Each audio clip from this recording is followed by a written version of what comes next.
Menang sesuatu tidak semestinya berjaya. Menang sesuatu tidak semestinya berjaya. Yes. Sebab sekeliling kita pun, kita sendiri pun kadang-kadang akan rasa macam saya mau menang. So, untuk apa kita menang sebenarnya? For me lah, untuk menang kan kau mau kalah dulu. Betul. Yes. Ya. Kau kalah, lepas tu kau ada pengalaman sudah, kau buat reflection sendiri lagi untuk perbaiki diri, baru kau boleh capai untuk kejayaan. Yang paling penting sebenarnya bukan siapa menang dulu, tapi yang paling penting siapa yang menang akhirnya. Iya. Hai guys, hari ini saya berbesar hati bertemu lagi kita di podcast Suara Masa Depan X NBC Inside. Dan hari ini saya berbesar hati kerana menerima tetamu yang istimewa bagi saya, sebab tetamu ini sebenarnya adalah alumni NBUC. Saya perkenalkan Cik Dennis Arnold Teo, ataupun lebih senang dipanggil sebagai Dennis. Yeah. Kan Dennis? Yes. How are you? Good. Last kita berjumpa di Convocation Ya, tahun 2023 di Betul. SICC, kan? Ya. So, after Convocation, so what do you do and how the things Okay. now? After convocations, I work as a HR di China State Construction Engineering Okay. selama 2 tahun ya. Selama 2 tahun. Yes. Okay. So, it is a really good journey lah. Yeah, it's a really good journey. Starting point for you. Betul. And actually untuk pengetahuan viewers, okay, Cik Dennis ni bukan hanya aktif sebagai pelajar sewaktu belajar, akan tetapi beliau juga merupakan MPP kan, sewaktu study dulu, dan juga pada masa yang sama beliau juga mempunyai minat seni dan telah mengikuti banyak pertandingan-pertandingan seperti Sugandoi. Betul. So untuk pengetahuan semua, mungkin kalau dalam kalangan rakyat Sabah sudah biasa dengan pertandingan Sugandoi ini, tapi untuk viewers yang daripada luar Sabah, untuk pengetahuan kalian, Sugandoi ini adalah satu pertandingan nyanyian yang diadakan saban tahun, yang biasanya bermula bulan 4 begitu. Betul. Sudah mula untuk setiap daerah-daerah yang ada di Sabah, dan wakil-wakil itu akan dihantar ke KDCA untuk bertanding untuk mencari pemenang bagi state lah. Yes. Pada keamatan setiap tahun. Alright Dennis, kita akan pergi ke segmen pertama, iaitu kita akan soal jawab secara ringkas dan sempoiser lah. Okay. Bagi Dennis sendirilah, apa itu seni pada pendapat Dennis? Seni adalah macam untuk ekspreskan diri sendiri bagi saya lah. Macam bukan itu saja, lepas tu kasih release tension. Sebab kalau macam time kerja susah mau meluahkan perasaan sama orang lain, bah. Sebab kau ada sendiri punya boundary. So why not kita meluahkan perasaan kita time kita bernyanyi. Begitu bagi saya. Seni ini untuk ekspresi apa yang tersimpan, terbuku. Betul. Mungkin bagi sesetengah orang, macam kalau bagi saya sendirilah, pun ada cara saya untuk ekspresi yang kadang-kadang kita mau cakap dengan orang tu kita takut terasa. Kan, betul? Jadi mungkin salah satu cara dia menyanyi. Okay.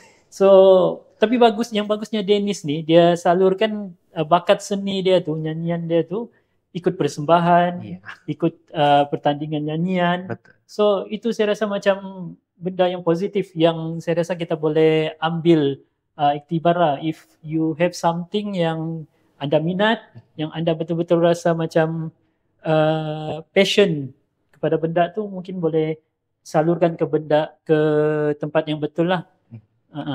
Okay Dennis, itu tadi Dennis uraikan dari pandangan Dennis mengenai seni. Pada pendapat Dennis sendiri, Dennis pernahkah rasa macam perlu memilih antara minat, macam hobi seni itu, menyanyi, dengan kerjaya? Memang susah lah kalau mau kasih let go. Tapi kan kalau dunia kerjaya ini, you have terpaksa juga. Sebab kan nyanyi hanya sebagai hobi. Lepas tu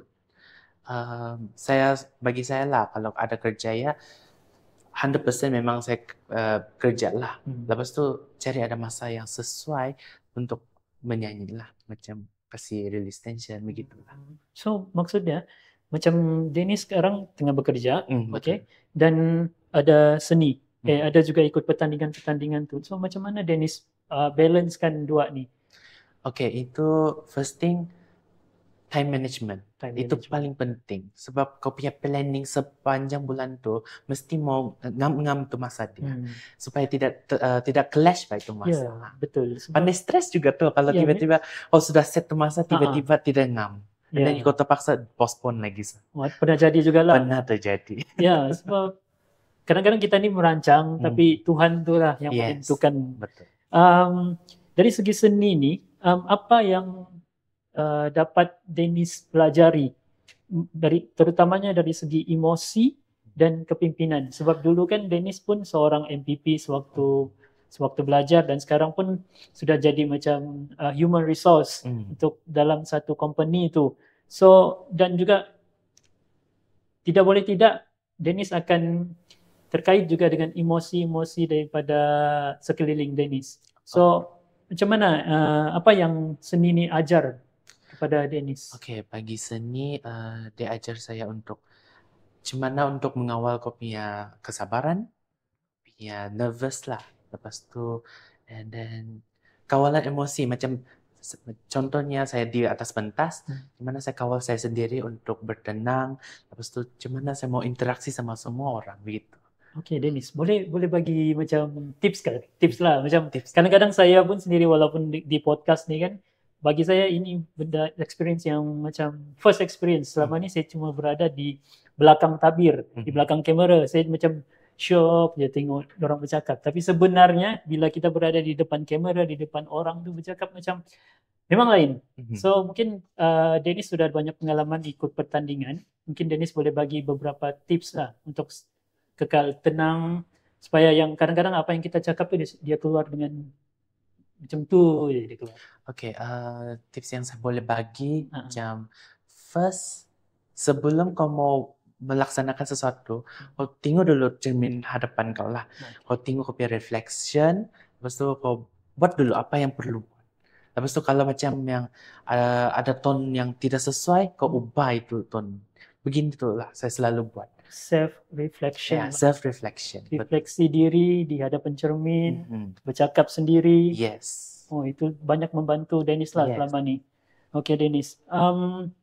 Ada juga beberapa junior-junior kamu yang sejumpa yang memang berbakat lebih kurang macam kamu juga. Dia ada bakat menyanyi, dia ada bakat melukis. Tapi pada masa yang sama dia rasa macam takut. Takut sebab kenapa? Takut apa yang seni dia buat tu macam ikut pertandingan, nyanyian keluar kan kadang-kadang akan mengganggu dia punya pembelajaran. So apa pendapat Dennis yang tentang itu? Kalau begitu bagi saya lah study memang study. Lepas tu cari masa yang sesuai lah untuk buat kau punya seni begitu. Supaya kan kau tidak rasa stres, kau tidak rasa macam mengeluh begitu. Apa yang kadang-kadang bila mungkin Dennis pun akan ada sampai satu tahap tu akan rasa macam stres. Yes. Emotional. Ya, we are human kan, kita tidak dapat lari daripada benda tu. Jadi apa yang biasanya Dennis akan bagi tahu diri Dennis untuk motivasikan diri Dennis sendiri sewaktu berada di tahap paling bawah tu? Okay, kalau tahap paling bawah kan saya first thing first lah. Saya selalu buat niakan kalau saya terlampau stres, saya pergi berlari. Running, jogging. Ya, running. Supaya saya punya mindset kan pandai hilang kalau pasal stres tu. Sebab kalau berlari, kau fokus something bah. And then kan kau rasa penat kan, macam terturun itu stres. Ya, saya ada terbaca ataupun terdengar satu apa ni di TikTok orang bercakap macam bila kita berlari ni ada satu pemain chess terkenal, dia juara dunia chess. So apa yang dia buat sebelum apa-apa pertandingan, dia akan pergi berlari dulu. Dia akan keluar berlari.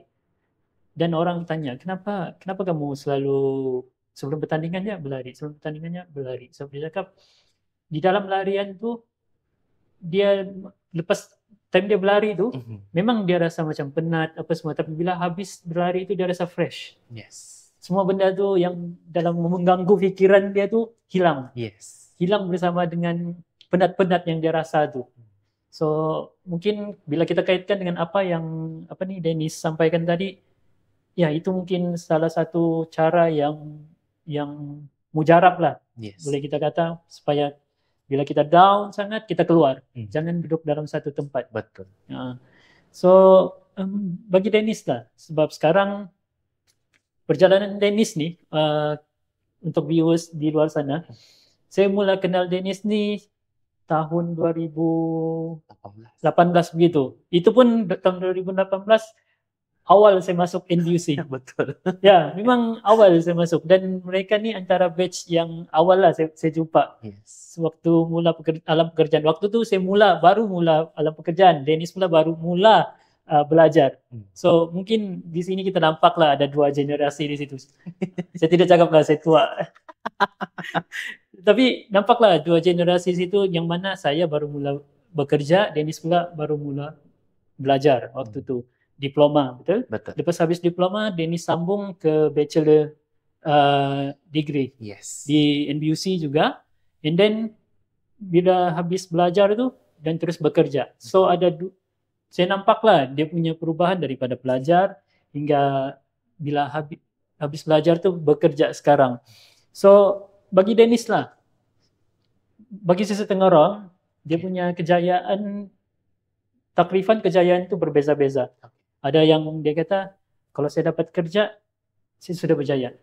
Ada yang orang macam, saya mau sambung belajar, saya mau berjaya untuk jadi usahawan. Kita tidak boleh takrifan yang kejayaan tu objektif. Betul. Dia subjektif. So bagi Dennis sendirilah, apa arti kejayaan bagi Dennis sendiri? Bagi saya macam menang sesuatu tidak semestinya itu adalah kejayaan lah. Itu ada macam mencapai sesuatu saja. Lepas tu macam berjaya ni macam mana saya boleh influence orang lain gitu. Macam mana saya boleh memberikan saya punya positivity kepada orang lain. Itu saja. Bagi saya itu adalah macam kejayaan saya lah. Supaya orang lain rasa macam, oh saya terinspirasi dari saya, dari kau begitu. So saya mau ikut dia punya jalan begitu. Saya tertarik dengan ayat Dennis tadi, semestinya berjaya. Yes. Sebab sekeliling kita pun, kita sendiri pun kadang-kadang akan rasa macam saya mau menang. So untuk apa kita menang sebenarnya?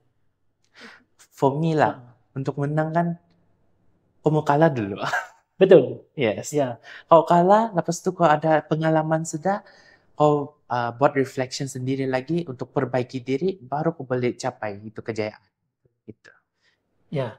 Tanpa kegagalan, tanpa kekalahan tu, kita tidak akan dapat tahu, hargai rasa dia. Betul. Kemenangan yang sebenar-benarnya. Sebab sang juara biasanya dia akan cepat lupa. Sebab tu kenapa bila kita lebih baik kita gagal dan kemudian kita menang daripada kita menang dan kemudian kita gagal. Betul. Yang paling penting sebenarnya bukan siapa menang dulu, tapi yang paling penting siapa yang menang akhirnya. Yes. Ataupun dalam arti kata lain, bukan siapa yang gelak dulu ataupun ketawa dulu, tapi yang paling penting siapa yang akan ketawa di akhirnya. Yes. So podcast kali ini podcast kedua saya. Saya rasa macam yang podcast pertama, bila kita cakap pasal menang kalah tu kan, yang podcast pertama saya rasa macam a bit down because of my expectation of myself too high, because of and then at the same time kan saya pun rasa macam apa orang akan cakap, because it is my first time. So adakah pernah Dennis sendiri rasa perasaan di mana Dennis mau coba buat sesuatu benda baru yang Dennis rasa memang patut buat, benda tu memang betul pun. So adakah pernah Dennis rasa macam ragu-ragu untuk buat benda. Benar, benar. Lepas tu time saya tidak ikut itu jalan pula, saya rasa menyesal lah. Penyesalan tu akan Menyesal datang. ya. Lepas tu last saya ikut balik. So itulah apa yang kadang-kadang kita tidak faham, Ya, kan? Pada masa tu kita rasa takut itu lebih besar daripada rasa ingin cuba. yes. Sebab kita takut bila kita jatuh kita tidak mampu untuk berdiri semula. Ada kita ke segmen seterusnya. Ada satu soalan daripada previous punya tetamu. Okay. Beliau bertanyakan, bagaimana untuk menikmati student life tu sewaktu belajar di universiti? At the same time, boleh dapat result yang baik. Dan saya rasa soalan ni memang sangat-sangat sesuai untuk Dennis. Sebab Dennis merupakan salah seorang pelajar dekan. Kan? Pelajar dekan, diploma, degree pun. So, dapat keputusan yang cemerlang sewaktu belajar. Jadi, macam mana balance life untuk student life tu? Okay, macam dulu lah, masa saya masih diploma sama degree, asal ada assignment, kasih siap dulu. The rest of it, kalau sudah settle, baru kau boleh enjoy. And then sebelum exam, 2 minggu sebelum exam, mesti mau study sudah. Begitu saya punya cara dulu lah. Okay.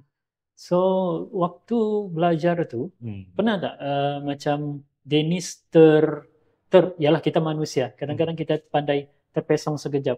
So, macam mana kalau Dennis pernah macam tu, macam mana Dennis kembali semula ke landasan track tu?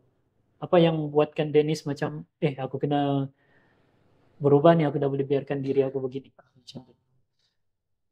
Kalau time saya degree lah, pernah ada terjatuh sikit lah. Saya terima dulu apa yang berlaku, and then saya ubah balik.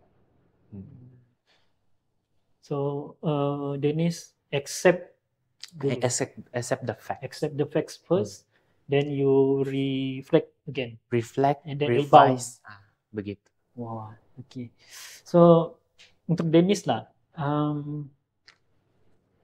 apa nasihat Dennis kepada junior-junior Dennis yang sedang belajar ataupun yang akan keluar bergraduasi? Apa nasihat Dennis buat mereka? Bagi saya, first thing first, jangan buang masa. Terus cari mana-mana kerja dulu.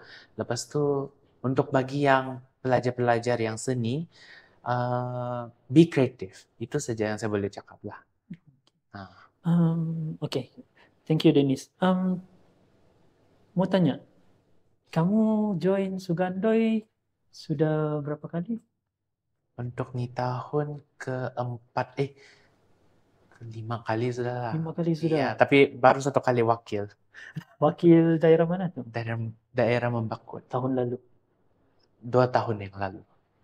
Membakut. Ya. Dan tahun ni bertanding lagi di daerah Kepayan. So, all the best kita ucapkan untuk Dennis Arnold. Walaupun dalam kesibukan beliau yang bekerja, Dennis bagi sedikit masa yang berharga ni untuk hadir ke rancangan hari ini. Dan saya amat bersyukur juga kerana ada beberapa input yang amat berguna yang kita boleh ambil sebagai tauladan, terutama sekali dalam kehidupan harian kita lah, yang meniti hari-hari yang mendatang yang penuh ketidakpastian ini, penuh dengan perubahan yang tiba-tiba. Sebab last kita jumpa pun 2 tahun lepas dan tiba-tiba kita berada di sini. Di hadapan kamera yang sama, dalam satu frame yang sama. Kita tidak pernah pun merancang, tapi macam kita cakap, Tuhan yang menentukan. Okay, Dennis. Boleh Dennis bagi satu soalan kepada next kita punya tetamu akan datang. Apa yang Dennis rasa yang Dennis teringin sangat untuk tahu yang tersimpan dalam hati Dennis? perhatikan, sendiri, soal sendiri. Tapi satu soalan yang susah mau jawab adalah, kau mau pilih antara kerjaya atau minat? Itu. Soalannya kerjaya atau minat? Betul. Itu saja. Kerjaya atau minat. So itu adalah soalan yang bakal dijawab untuk tetamu kita next akan datang. Terima kasih banyak buat Dennis kerana sudi datang ke podcast kita hari ini. Podcast Suara Masa Depan XNBC Inside. Sekiranya anda rasa video ini bermanfaat bagi kita semua ataupun bagi yang di luar sana, bolehlah tolong sharekan ataupun like ataupun subscribe YouTube North Borneo University College di YouTube, dan bolehlah komen di bawah sekiranya ada apa-apa input yang ingin ditambah ataupun sebarang penambahbaikan, kami amat alu-alukan.